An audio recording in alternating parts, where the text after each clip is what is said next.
요한복음 1장 1절부터 18절까지는 요한복음의 서문에 해당합니다.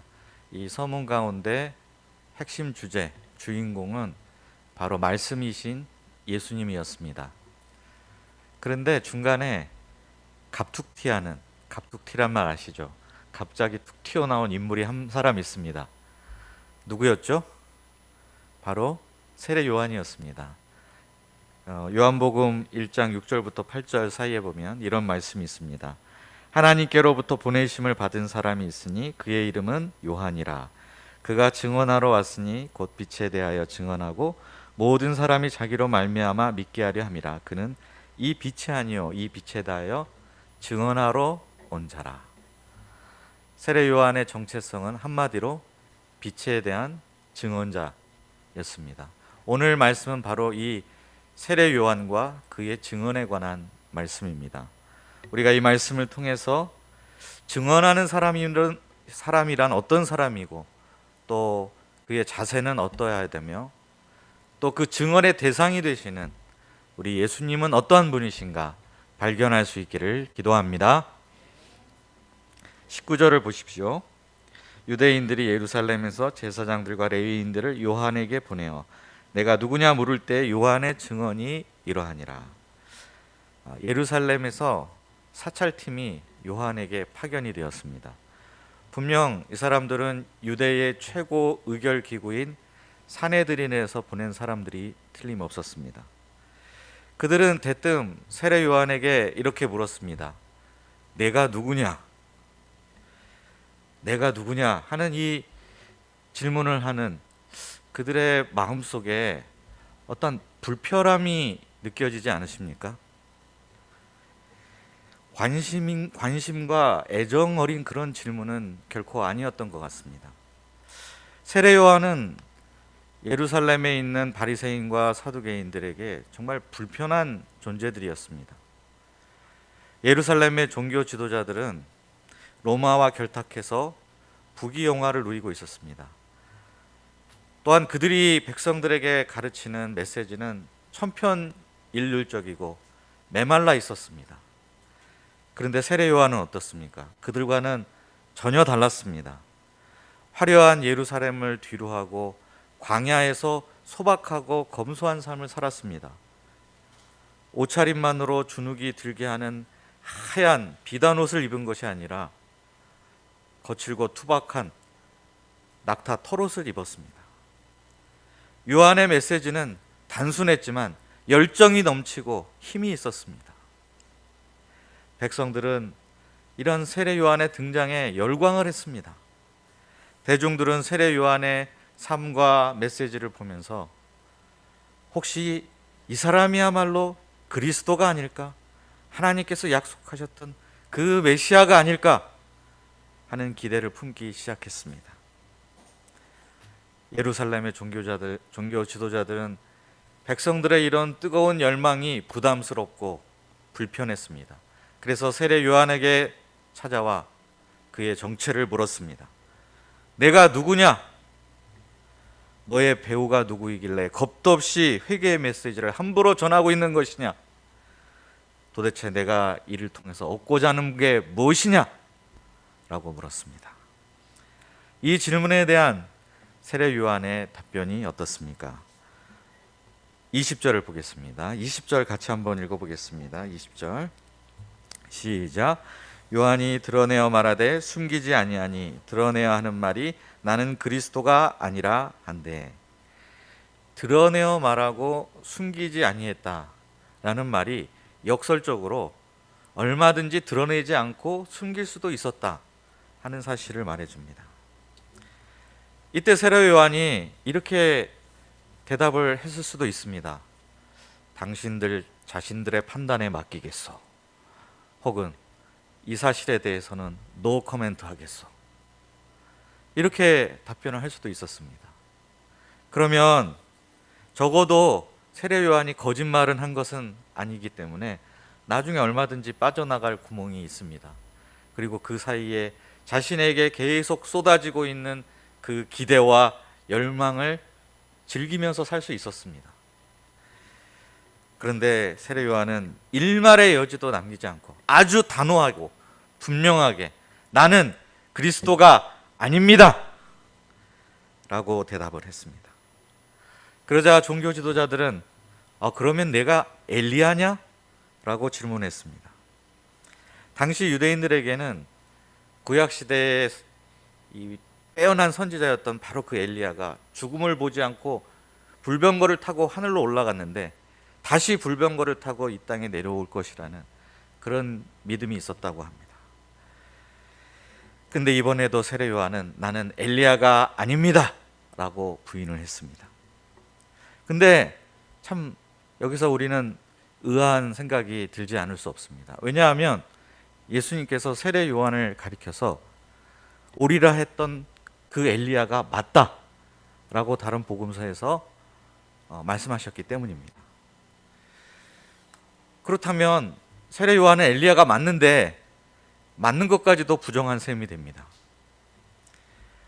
이때 세례 요한은 자신의 정체를 예수님만큼은 아직 분명하게 모르고 있었던 듯합니다.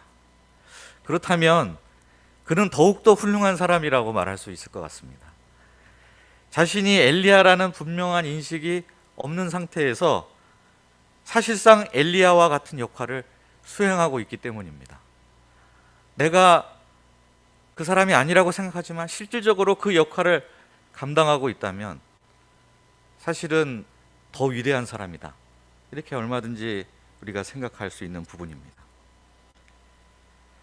또 이들은, 이 종교 지도자들은 근데 여기서 멈추지 않았습니다. 아주 집요했습니다. 세례 요한에게 그 선지자냐고 물었습니다. 그 선지자가 누구일까요? 모세가 죽기 전에 내 하나님 여호와께서 나와 같은 선지자 하나를 일으키시리니 너희는 그의 말을 들을지어다 라고 신명기 18장 15절에 보면 예언하고 죽었습니다. 유대인들은 이 예언을 장차 메시아의 출현을 알리는 예언으로 간주를 했습니다. 그래서 전라도에서는 거시기 하면 다 통하지 않습니까? 거시기 하면 뭐든지 그거 이렇게 하듯이 당시 유대인들에게는 그 선지자? 그러면 바로 메시아를 가리키는 또 다른 호칭이었습니다. 근데 이 세 번째 질문에 대해서도 세례 요한은 나는 아닙니다. 그 선지자도 아닙니다. 라고 부정을 했습니다. 요한의 대답 속에는 아니다라는 말이 몇 번이나 나옵니까? 3번이나 나옵니다. 그리스도도 아니고 엘리야도 아니고 그 선지자도 아닙니다. 내가 누구인지를 아는 게 참 중요한 일 아닙니까? 그런데 이보다 더 중요한 게 있습니다. 내가 누가 아닌지를 아는 것입니다. 무슨 일을 해야 하는지를 아는 것만큼이나 무슨 일을 해서는 안 되는지를 아는 것이 정말 중요합니다. 설령 그 일이 다른 사람들의 기대에 부응하는 것처럼 보인다 할지라도 마찬가지입니다. 심지어는 이 일은 하나님을 위해서 꼭 해야 될 일인 것처럼 보이는데 그것마저도 혹시 그것이 나에게 주어지고 나에게 맡겨진 것이 아니라면 나는 아닙니다. 나는 그것과 어울리는 사람이 아닙니다. 라고 부정할 수 있어야 합니다. 사람들이 나를 대단한 존재로 여기고 칭찬할 때 우리는 어떻게 반응을 합니까? 대부분 대단하시네요 이렇게 하면 어떻게 반응합니까? 대부분 아닙니다. 별 말씀을 다 하십니다. 이렇게 말하곤 합니다. 하지만 겉으로만 사양을 할 뿐이지 그 말을 속으로는 고스란히 다 받고 즐거워할 때가 많이 있습니다. 우리는 내가 세상에서 주류가 되기를 원합니다. 어디를 가든지 조연이 되기는 원치 않고 주인공이 되기를 원합니다. 혹시 내가 안 되더라도 내 자녀만이라도 세상에서 항상 주인공이 되기를 바라는 그런 마음이 있습니다. 세인들의 주목을 받고 싶어 합니다. 그래서 요즘 유행하는 말이 생기지 않았습니까? 관종이라는 말 들어보셨죠? 관심종자라는 말의 약자인데, 사람들에게 관심을 받고 싶어서, 주목을 받고 싶어서 안달이 나 있는 사람들이 너무나 많이 있습니다. 그런데 우리는 속아서는 안 됩니다. 사실 그 자리가 과연 나에게 주어진 자리인지, 그것에 대해서 우리는 생각을 좀 깊이 해봐야 될 필요가 있습니다. 그 자리를 유지하기가 얼마나 힘든가, 또 그 자리에 오르기까지 걸린 시간에 비해서 그 자리에 앉아 있을 수 있는 시간은 사실상 매우 짧다는 사실, 그 자리에 어울리는 삶을 사는 것이 얼마나 힘든 일인가 하는 것도 생각해 봐야 되는데, 많은 사람들이 그 부분에 대해서는 별로 생각을 하지 못하는 것 같습니다. 만약에 그 자리가 내가 있어야 할 자리가 아닌데, 만약 내가 그 자리에 가 있다면 그 뒤에 어떤 일이 벌어지게 될까요? 내가 그 자리에 앉아 있는 것이 아니라 그 자리가 나를 삼키게 될 것입니다. 그 자리에 앉아 있는 것이 나의 인생을 불행하게 하고, 나의 내면을 무너뜨리고 망가지게 하고, 관계성을 파괴하게 할 수도 있습니다. 명성과 평판, 사람들의 인정과 칭찬을 쫓아 이리저리 끌려다니는 인생을 살게 될 수 있습니다. 우리는 오늘 말씀에서 나는 아니라, 나는 결코 아니다 하는 세례 요한의 단호한 자기 부정을 발견합니다. 내가 자꾸 내 이상이 되려고 할 때, 내 마음이 막 부풀어져서 나 이상의 그 무엇이 되고자 하는 마음이 들 때, 나 스스로에게 먼저 해야 되고, 또 그리고 다른 사람 앞에서 분명하게 고백해야 할 말이 바로 이것입니다.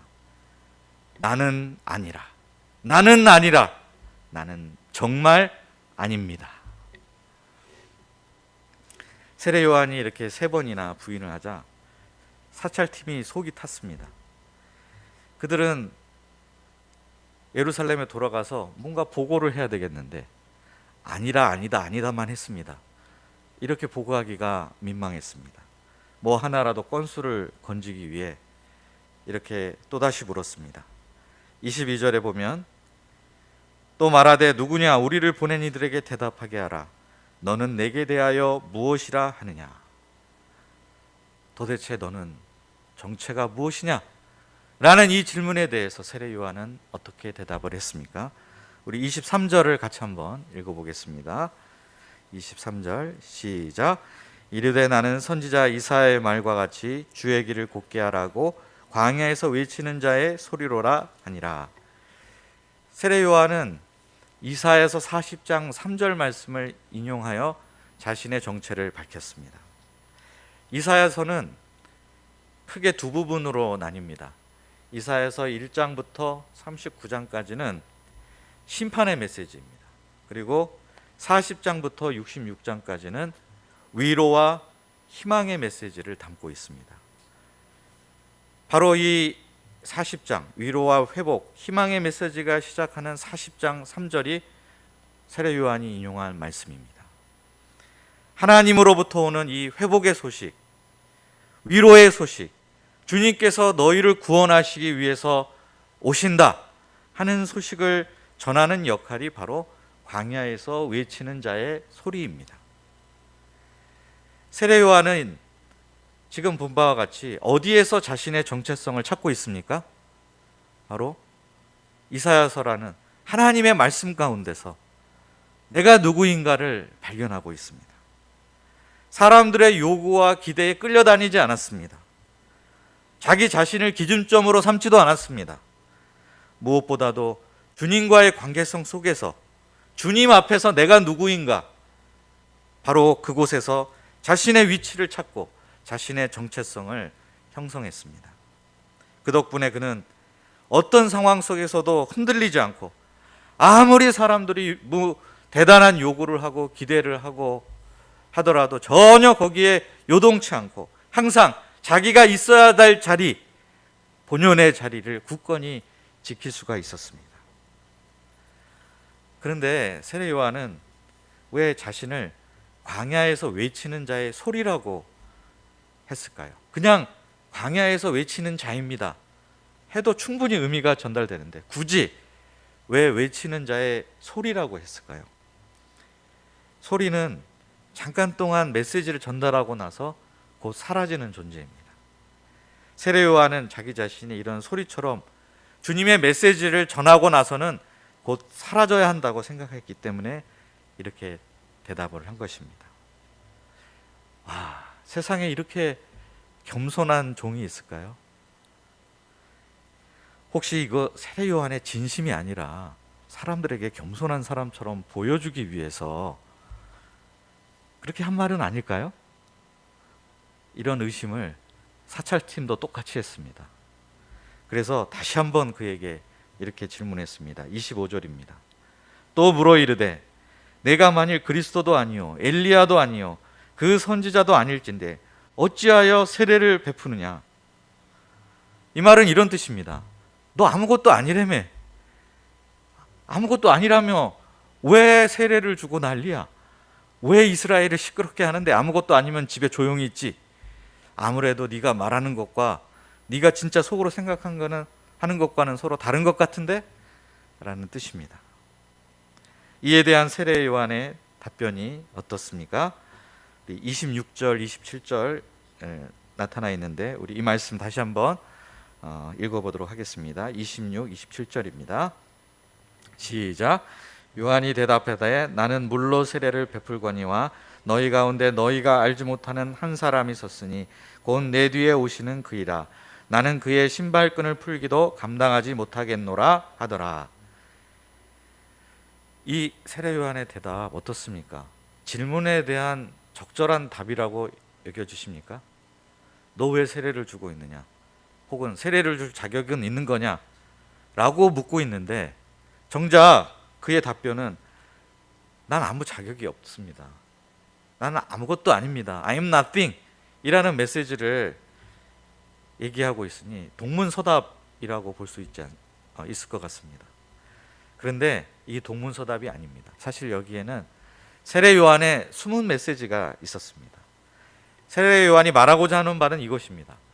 아니, 더 이상 나한테 관심을 좀 갖지 말아달라고요. 나에게 관심 갖지 말고 내 뒤에 오시는 그이, 곧 그리스도께, 말씀이신 예수님께 좀 제발 좀 관심을 가져주세요 라는 메시지입니다. 세례 요한의 속마음은 아마 다음과 같았을 것입니다. 여러분, 저를 그리스도로 보신 것 같은데 전혀 잘못 보신 겁니다. 저는 그리스도가 아닙니다. 저는 내 뒤에 오실 그 그리스도의 신발끈 풀기도 감당치 못할 그런 사람에 불과합니다. 그런데 저를 보고 이렇게 놀라고 기대를 가지신다면 내가 신발끈조차 풀 자격이 없는 그 그리스도는 얼마나 대단하고 놀라운 분이신지 한번 생각해 보십시오. 내가 타락한 성전을 떠나서 광야에서 지냈다면 내 뒤에 오실 그분은 광야가 아니라 광야보다도 더 척박한 이 땅 가운데 가장 소외된 곳, 가장 낮은 곳을 향해서 가실 분이십니다. 내가 하나님의 말씀을 받아 야성을 담아서 힘있게 선포했다면 내 뒤에 오실 그 분은 하나님의 말씀을 받아 전하는 정도가 아니라 하나님의 말씀 그 자체이신 분, 그분이 오셔서 하나님의 뜻을 온전히 여러분들에게 펼쳐주실 것입니다. 여러분이 무엇을 상상하든지 간에 그분은 항상 그 이상의 것을 여러분들에게 나타내 보여주실 것입니다 라고 그는 말하고 싶었던 것입니다. 성경에서 자기 자신의 역할을 가장 충실하게 잘 수행한 사람이 누구냐? 딱 한 사람만 꼽으라. 이렇게 누군가 저에게 질문한다면 저는 1초도 주저하지 않고 세례 요한이다 라고 말할 것입니다. 세례 요한의 역할은 그러면 어떤 역할이었습니까? 앞에 서두에서 살펴본 것처럼 빛에 대하여, 그리스도께 대하여 증언하는 사람이 그에게 주어진 역할이었습니다. 그리스도의 증인, 이것이 바로 세례 요한의 정체성이며 사명이었습니다. 자, 그런데 그리스도의 증인의 역할과 자기 자신을 증명하고 드러내는 자신의 증인의 역할, 이 두 가지가 서로 공존하고 병립할 수 있을까요? 나 자신이 대단히 뛰어나다는 인상을 주면서 사람들에게 어필하려고 하면서 동시에 그리스도가 유일하신 구세주, 전능하신 구세주가 된다는 사실을 사람들에게 온전히 드러낼 수 있을까요? 불가능합니다. 이 두 가지는 동시에 세워질 수가 없는 것입니다. 증언이 살아나기 위해서는, 메시지가 살기 위해서는 증언자가 죽어야 됩니다. 증언이 돋보이기 위해서는 증언자는 사라져야 됩니다. 축구 선수가 가장 위대해지는 순간은 언제일까요? 골을 넣는 순간 아닐까요? 골을 넣고 많은 관중들로부터 환호와 갈채를 받을 때, 그때가 위대한 축구 선수의 순간일 것입니다. 야구 선수는 언제가 위대한 순간일까요? 홈런을 탁 쳐서 그 볼이 말로 홈런이 되어서 관중석을 넘어가는 순간, 그래서 모든 관중들이 일어나서 환호하는 그 순간이 야구 선수로는 인생 최고의 순간이고 위대한 순간이 될 것입니다. 그런데 증언자는 전혀 다릅니다. 증언하는 사람이 가장 위대해지는 순간이 언제일까요? 바로 증언만 남기고 사라지는 때입니다. 그때가 증언자가 위대해지는 순간입니다. 참 아이러니이고 역설입니다. 세례 요한은 이 역설의 진리를 온몸으로 살아냈던 사람입니다. 그래서 예수님께서 세례 요한에 대해서 이렇게 평가를 하셨습니다. 지금까지 역대급이라는 말이 있잖아요. 역대급으로 가장 위대한 사람, 여자가 낳은 자 중에 가장 큰 자가 바로 세례 요한이다 라고 말씀하셨습니다. 세례 요한이 위대한 사람, 가장 큰 자가 된 이유는 증언을 남기고 사라졌기 때문에 그렇습니다. 예수님께서 승천하시기 직전에 제자들을 모아놓고 마지막으로 남긴 말씀이 무엇이었습니까? 우리 사도행전 1장 8절에 보면 예수님은 그들에게 이렇게 당부하셨습니다. 오직 성령이 너희에게 임하시면 너희가 권능을 받고 예루살렘과 온 유대와 사마리아와 땅끝까지 이르러 내 증인이 되리라. 내 증인이 되리라. 이것은 사도들에게 주셨던 말씀이기도 하고 그 사도 시대 이후 지금까지 교회에게 주어진 소명이기도 합니다. 그 교회에 속해 있는 우리들 역시 예수 그리스도의 증인이 되라는 부르심을 받았습니다. 그래서 우리는 모든 증인들이 본받아야 할 탁월한 모범이자 모델이 되는 세례 요한의 삶에 대해서 주목하고 배워야 될 필요가 있습니다. 우리가 주님을 위해서 주의 역사를 섬기는 일, 너무나 아름답고 귀한 일입니다. 또 교회에서 맡은 직분에 충성하고 그 일에 열심을 내는 것은 칭찬받아 마땅한 일입니다. 그런데 문제는 그 다음입니다. 그 다음에 소리처럼 사라져야 되는데 사라지기를 거부하는 경우가 있습니다. 사람들이 나를 알아주고 인정해주고 칭찬해주기를 바랍니다. 내 몫은 어디에 있는가? 내가 이렇게 열심히 했는데 도대체 내 몫은 어디에 있는 거야? 하면서 주위를 두리번거리면서 찾게 됩니다. 그런데 기대했던 만큼 인정을 안 해주고 칭찬을 안 해주면 속이 상하고 상처를 받고 삐지고 심지어는 원한을 갖게 되기도 합니다. 지금 누구 얘기를 하고 있을까요? 제 얘기를 하고 있습니다. 지금 저는 말씀을 전하고 나면 누군가 오늘 말씀 너무 좋았어요. 은혜 많이 받았습니다. 라는 이런 말을 해주기를 굉장히 바랍니다. 또 능력 있다, 잘하고 있다, 이런 칭찬 듣기를 좋아합니다. 이런 말을 아주 못 듣는 건 아니고 가끔 들을 때가 있습니다. 그러면 그때마다 저는 이렇게 반응합니다. 아닙니다. 별 말씀을요. 전 부족합니다. 근데 속으로는 굉장히 즐거워합니다. 그리고 동시에 이걸 즐거워하고 있는 제가 너무 싫습니다. 이 모습이 너무 혐오스러워서 견디기가 힘듭니다. 그래서 이런 나를 좀 숨기고 싶다, 어디 아무도 모르는 대로 좀 도망가고 싶다 하는 생각이 들 때도 있습니다. 그런데 이제는 이런 자신의 모습을 있는 그대로 인정해야 되겠다 생각하게 되었습니다. 저는 하나님의 영광을 구하는 마음도 없지 않지만, 분명히 있긴 있지만 온전히 순수하게 하나님의 영광만을 구하고 있지는 않습니다. 내 명예도 생각하고 모든 일에 늘 사심이 조금씩 섞여 있습니다. 솔직히 양들을 위해서 혹은 주님을 위해서 목자 생활한다고 하지만 또 나를 위해서, 나의 만족을 위해서 목자 생활하는 면이 분명히 있습니다. 이런 점을 그냥 인정하기로 했습니다. 이게 나다,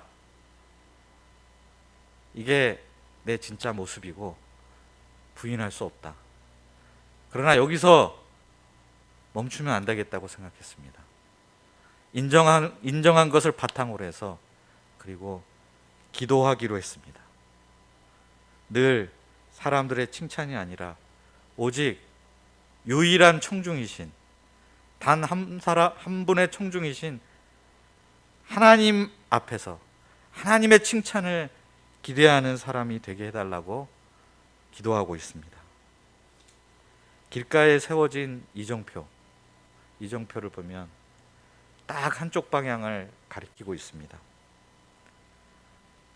바람이 불어도 비가 내려도 흔들리지 않고 그 이정표는 늘 오른 방향, 한 방향을 가리키고 있습니다. 그 이정표가 딴 생각 품지 않고 충실하게 한쪽 방향을 가리키고 있는 것처럼 제가 오직 예수님만을 가리키고 예수님을 드러내는 예수님의 증인이 될 수 있기를 기도합니다.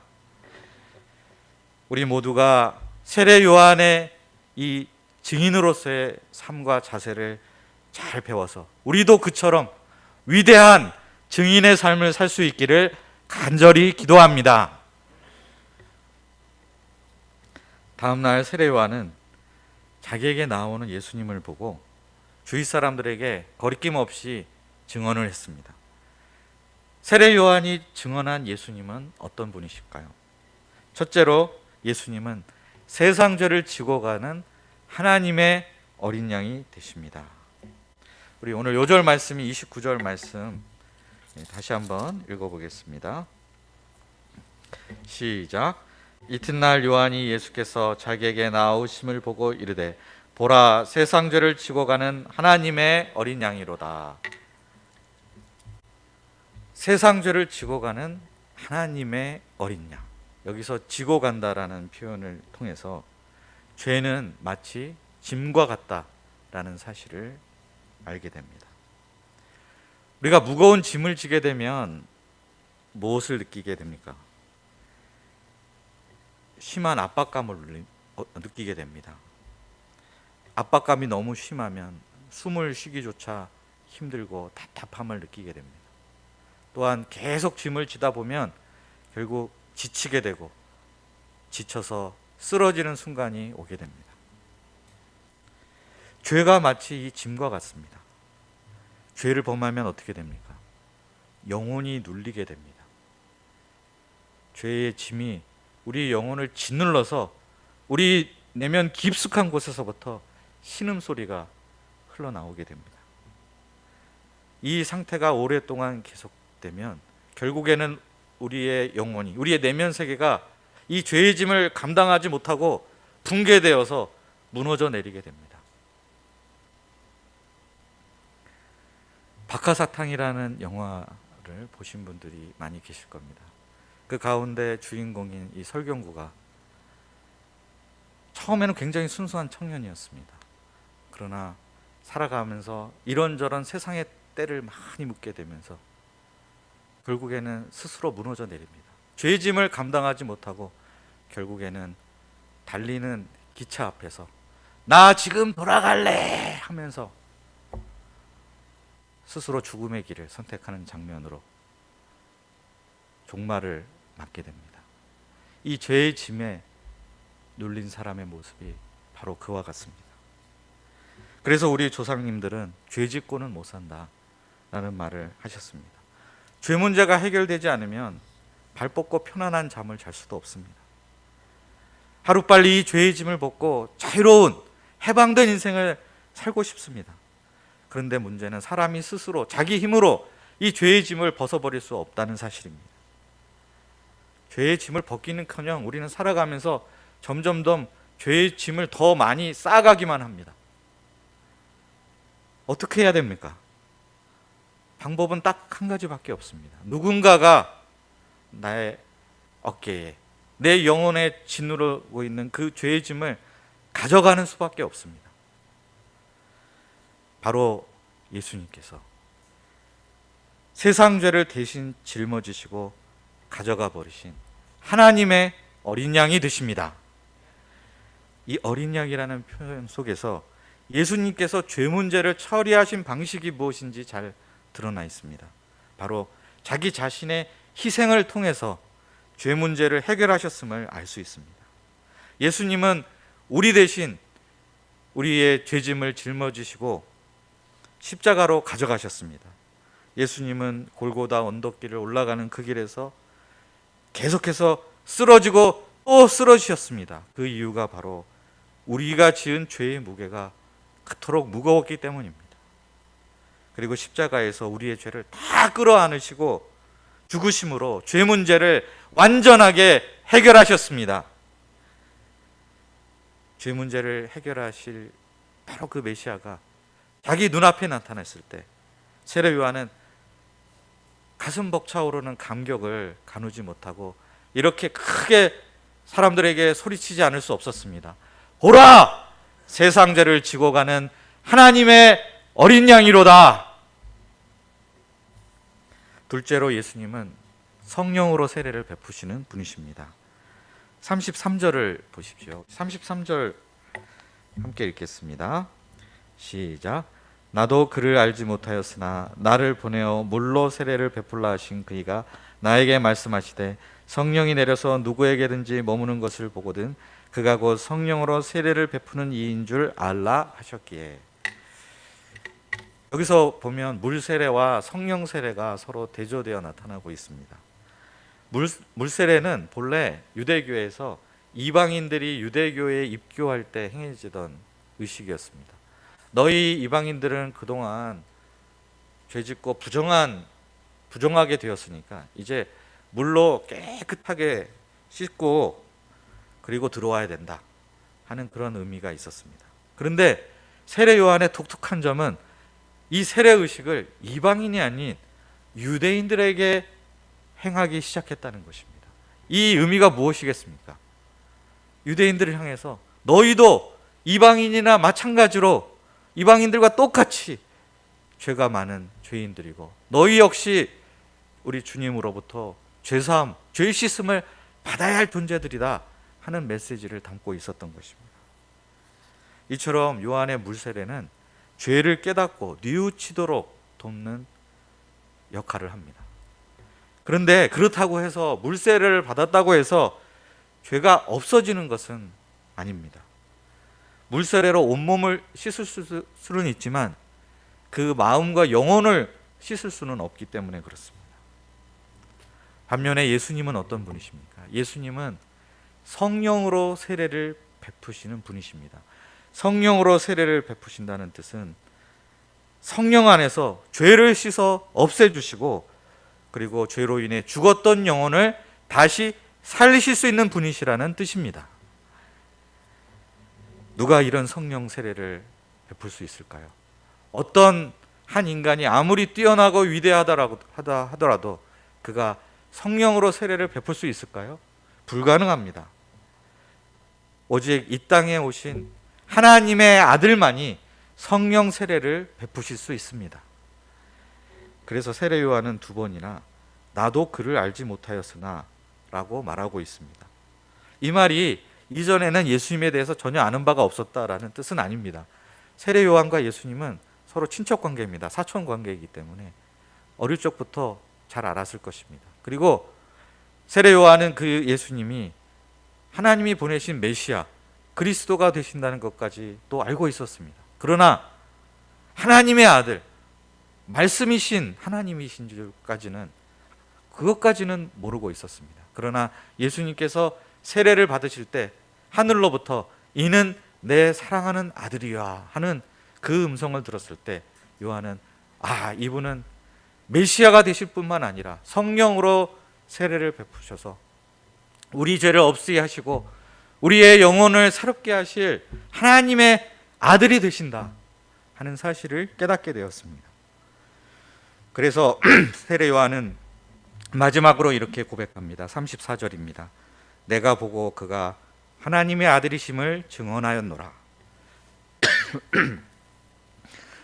우리는 예수님에 대한 세례 요한의 증언을 통해 그가 왜 자신은 아무것도 아니다, 나는 아니라 이렇게 거듭 말하며 자신을 부정했는지 알 수 있습니다.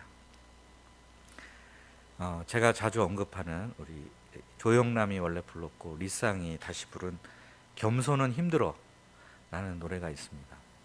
이 노래를 언급할 때마다 자꾸 안겸선 목자님이 생각이 나서 미안한 마음이 들기도 합니다. 겸손 목자님 힘들지 않습니다. 근데 겸손은 힘든 것 같습니다.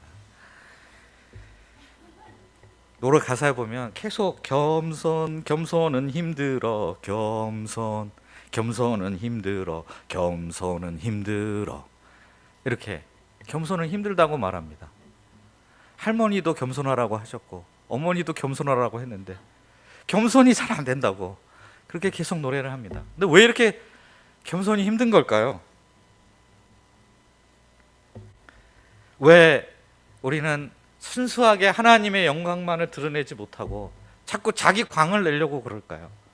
왜 자꾸 존재를 드러내고 싶어서 안달이 날까요? 인정 문제에 평생 시달려 왔으면서 나이가 먹어서도 여전히 이 인정 문제, 사람들의 인정과 칭찬 문제에서 헤어나지 못하고 있을 때 스스로 보기에도 너무 한심하고 안타까울 때가 많이 있지 않습니까? 근데 왜 이게 벗어나기 힘든 일일까요? 그것은 그리스도를 충분히 알지 못하기 때문에 그렇습니다. 한웅재 목사님이 쓴 소원이라는 노래가 있습니다. 노래 가사 가운데 이런 가사가 제 마음을 굉장히 두드렸습니다. 나의 작음을 알고 그분의 크심을 알며, 나의 작음을 아는 것과 그분의 크심을 아는 것은 이렇게 서로 깊이 맞물려 있습니다. 나의 작음을 알면 알수록 그분의 크심이 내게 다가옵니다. 반대로 그분의 크심을 알면 알수록 저절로 나의 작음을 깨닫게 됩니다. 세상에 위대하다는 사람, 놀라운 사람, 엄청난 업적을 남긴 사람, 훌륭한 사람 많이 있지만 예수님과 비교할 수 있을까요? 그들 중에 세상 죄를 짊어지고 십자가로 가져가서 우리의 모든 인생들의 죄 문제를 해결한 사람이 있습니까? 그들 중에 바른 교훈, 탁월한 가르침을 편 사람들은 있지만 성령으로 우리 내면에 역사하셔서 우리를 새롭게 하시고 변화시켜 줄 수 있는 분이 예수님 외에 또 있습니까? 없습니다. 아무리 찾아보고 생각해봐도 없습니다. 예수님은 정말 위대하시고 놀라우신 분이십니다. 그런데 우리가 이 위대하시고 놀라우신 예수님을 왜 잘 알지 못하는 것인가요? 그것은 우리가 그분을 보지 않기 때문에 그렇습니다. 바라보고 있지 않기 때문에 그렇습니다. 예수님을 바라보기보다는 자기 자신만 자꾸 바라보고 있기 때문에 그렇습니다. 예수님을 바라보기보다는 이 세상에 대단해 보이는 것들, 돈과 아파트와 주식과 자동차와 미모와 간판을 보고 있기 때문에 그렇습니다. 이런 우리에게 세례 요한은 이렇게 외치고 있습니다. 보라! 보라! 하나님의 어린 양이로다. 보라! Behold! 그리고 또 이렇게 말합니다. 내가 보고, 세례 요한이 먼저 봤습니다. 내가 보고 그가 하나님의 아들이심을 증언하였노라. 우리가 세상과 자신만을 바라보던 눈을 들어 예수님께 집중하고 그분 앞에 날마다 나아갈 수 있기를 기도합니다. 그러면 세상 죄를 지고 가신 하나님의 어린 양의 그 보배로운 피가 우리를 정결하게 할 것입니다. 성령님께서 우리를 하나님 나라에 합당한 사람으로 변화시켜 주실 것입니다. 한 걸음 더 나아가 이제부터 우리가 이 세례 요한의 뒤를 이어서 먼저 예수님을 보고 또 예수님을 보지 못하고 있는 이 세상을 향해서 보라! 세상 죄를 지고 가는 하나님의 어린 양이로다! 이렇게 외치는 예수님의 증인이 될 수 있기를 기도합니다. 우리의 증언을 통해서 이 땅 가운데 그리스도의 계절이 올 수 있기를 간절히 기도합니다. 기도하겠습니다. 살아계시고 거룩하신 하나님 아버지, 이 시간 세례 요한의 삶과 메시지에 통해서 증인이 누구이며 또 이 증언의 대상이 되시는 예수님은 어떤 분이신가 발견하게 도와주셔서 감사합니다. 우리 또한 증인으로 부르심을 받았습니다. 요한처럼 나는 사라지고 그리스도만 드러나는 증인다운 증인의 삶을 살게 하여 주시옵소서. 우리의 눈을 들어서 자기 자신을 바라보던 눈, 세상을 바라보던 그 눈을 들어서 세상 죄를 지고 가신 어린 양이요 성령으로 세례를 베푸실 하나님의 아들 되시는 예수 그리스도를 바라보게 도와주시기를 간절히 기도합니다. 예수님의 이름으로 기도하였습니다.